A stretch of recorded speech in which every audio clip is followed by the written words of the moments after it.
Welcome back. So this episode of Hydroponics, I've pulled out the basil and the tomato. Right now the basil is all in there. But one thing I noticed is that the basil and the tomato had a root connection. The roots were either fused together or they were entangled in each other. So I had to separate them. I made sure to have a sanitated, non-infected scissors to cut them with so they don't get infection. I'm going to plant the tomato in here and then the basil in there.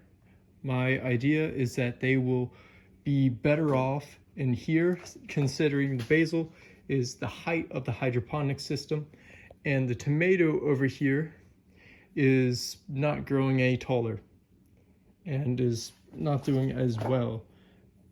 So maybe they're less limited in the hydroponic system or outside of the hydroponic system. So we're going to pot it and I'll show you all. So be right back.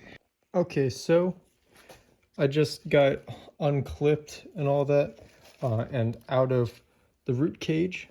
Simplest way to get this thing off, as I've shown before, is you cut all of these little slits at the bottom right there.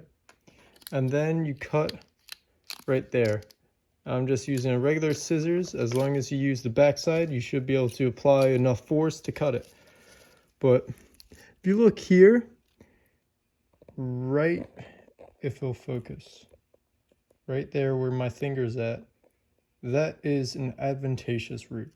You can see a lot better. Notice how on these sprouts up, there's no roots there, but this one has it. That is because it was stressed out.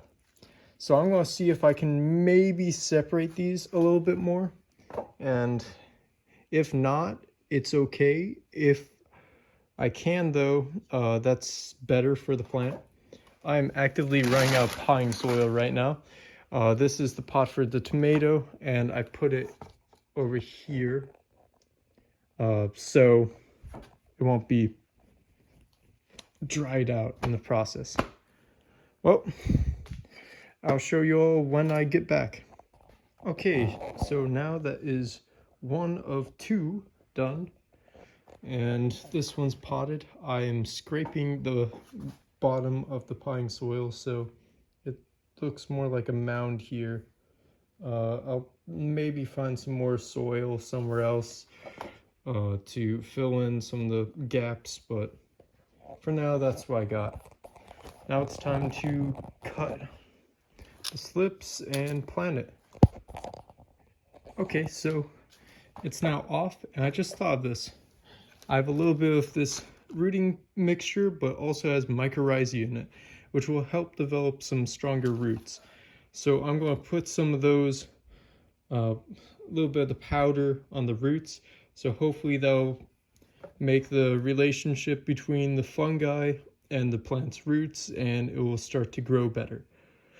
So let me do that and pot it up and I'll show you the finished results.